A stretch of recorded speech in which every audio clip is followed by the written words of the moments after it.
My best piece of advice Please. is to insert butt in chair. Right? I was looking Like- for like insert semicolon No. or punctuation mark.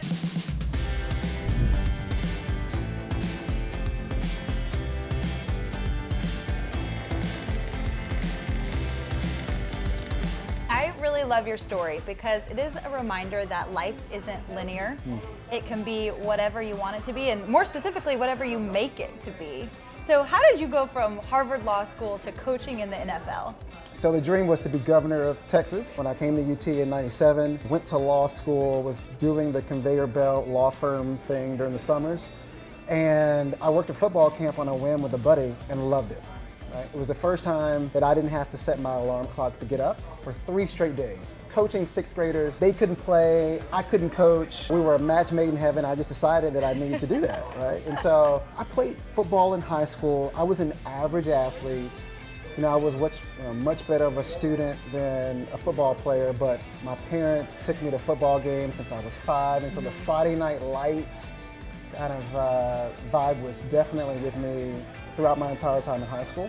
But I knew I wasn't going to play afterwards, right? So I never had any hoop dreams or sort of notions that I would get a top scholarship. I just came here for academics. Yeah. So really, it was just through fate that I refound my love for football in a different form in coaching, and I had never ever considered coaching in my life up until that point. All of my classmates at Harvard Law were saying, you're wasting your degree, you're wasting your life, and I just kept thinking that I knew it was important enough for me to do coaching and to do it now instead of putting it off into the future. So that led to 7 years in the NFL and college. You know, I was this law student. All of the other coaches were either former NFL players, you know, the sons of coaches, and so there was a lot of skepticism when I came in. I said I was going to actually listen to players, which was not the norm. I sat down with each player that I had and really talked with him about what he wanted in life aside from football. And so I think a lot of especially the professional players were like, wait, you actually care what I do off the field? And I'm like, yeah, I'm invested in you. So I have some relationships from my time with the Chiefs, the Lions, and the Browns that, you know, are still with me today. So what about Brene Brown? Yes. How did she come into your coaching world? So my wife, Hillary, passes this book to me, Daring Greatly. It's 2014. She's like, you gotta read this. So I have a stack of books on my dresser that are like Hillary must read books. Hillary approved. Yes. And I get to the end of the book and I put it down and I said, I wish I'd read this book in 2007 when I started coaching. Yeah. And in particular, vulnerability and empathy. Those concepts really struck a chord with me because I felt like there was so much toxic masculinity in football and like sports in general, but really in football. I feel like those two concepts, vulnerability and empathy, are really the missing pieces that can help a lot of football players move forward in their life. Yes, and so on that note, in 2014, you founded the Center for Sports Leadership and Innovation. And this is actually the first university-based institute dedicated to developing leadership and character for high school and college athletes. Yeah. That's a big deal. Yeah, and this is another situation where the Ray Rice episode unfolds in 2014, and I really started thinking, what more could the University of Texas do to train our athletes in leadership, financial literacy? I mean, we bring in the most revenue of any university in the country when it comes to athletics. So we built this system. I teach a class on vulnerability, empathy, grit, resilience, financial management to every freshman athlete at UT. These are life lessons that I didn't get taught. I didn't hear this stuff in high school or college. And over the last 5 years, we've just been amazed at how much the students have taken to the material. What kind of impact do you see that have as it plays out in classrooms? You know, my first class graduated last year, and I will still get messages from athletes, so that the class has athletes and non-athletes. Okay. But I'll get text messages saying, you know, I really wasn't listening to you back in 2015. Kids, I'll tell you how it is. But I just got cut from my first team, or now I'm having to decide where to put my money. And all of those things you talked about have really helped me sort of figure it out. My mom was a teacher, and she always tells me, like, your job as a teacher is just to plant seeds. I have 160 students. Sometimes some are sleeping, some are texting, but my mission is just to plant seeds, and hopefully some of those will take root. Yes, and then you're seeing them harvest Yes, when people come yes. back and talk to you like that. And that's been the most rewarding part of my life is having some of those students circle back and say, wow, I didn't think this was going to be relevant to me, Yeah. but it helped me get through the situation. Let me tell you, as a former teacher, I get it. You know. Yeah. So you get to talk to a lot of people. Through the center, you interview a lot of inspiring people or exposed to a lot of stories. What's something that's moved you recently? So I was speaking at a Fortune 500 company, and afterwards, this woman kind of chases me down. She's like, I gotta talk to you. And I'm like, oh my gosh, did I offend you? In my mind, I'm thinking, did I offend you? Did I say something? Yeah, or is it stalker? It was a stalker, right? I'm like, this is kind of weird. And she comes to me and she says, I hate my job. And so this is one of those companies that will always be on one of those like top 10 lists for places to work, sexy brand name.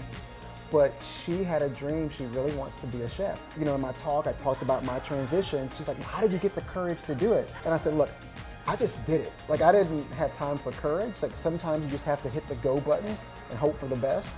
So it just reminded me that sometimes we see people who are in positions that we envy, but we can't assume that everyone's really living what they think their purpose is. Yeah, and so then you encourage people to pursue their purpose. I love that you brought that word up because I wanted to talk about that. I believe we all have a purpose here, and a large part of that is to be ourselves, and then what's meant for us can't miss us on the path. Yeah. Do you believe in purpose? I feel like we have multiple purposes. I agree. And it's sort of seasonal, right? I think oftentimes people get really stressed out because they're like, I don't know what this 2-sentence thing is, where it may be different in your 20s, it may shift in your 30s. I think having the self-awareness to notice when something's lighting you up, like, and we know when it happens, right? Little feeling in the gut, you're staying up late to work on something, you're getting up early. When that happens, I really try to help people to say, let's hit the pause button, like tap into what that is that's moving us, and then chase it. So in this season of your life, what would you call your purpose Woo! right now? Gosh, you're coming with some good ones, Taylor. There are 2 functions in my life that make me the happiest. One is writing, and the second one would be teaching. I'm currently trying to carve out more time in my life to write more consistently. That's the thing that, it's like agonizing joy, right? Like you're writing, you have this one thought, and there are infinite words, and you're trying to figure out how to do it.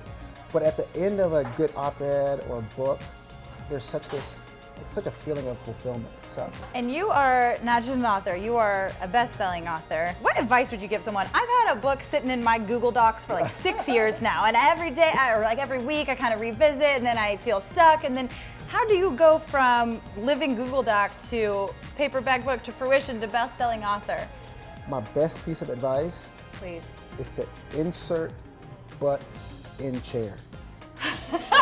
Right? I was looking for like insert semicolon or punctuation mark. I was like you, Taylor. I had this Google Doc that had been alive for 3 years, a chapter here, an intro here. And I met with a woman who's a great friend of mine, a developmental editor, and she said, don't edit in real time, just write. That's good advice. Airplane mode, no Wi-Fi. Don't research anything, just type, and if you can't think of something, ... And so when I wrote my book, that sped me up. I can't tell you how much more I was able to produce when I stopped trying to edit in real time. Yeah.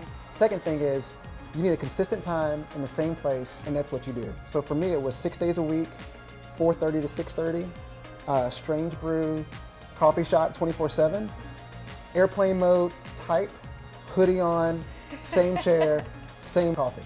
They're like, that guy's back again, y'all. Here he is again, get him the stale coffee, right? And I would just sit down and I would do it. But I think after around the 13th, 14th time, it starts to build up some guilt in the mind. So if you don't go for time number 15, the brain says, come on, man, we gotta do something. We're so close. We're so close. Yeah. So butt in chair and don't edit in real time. Got it.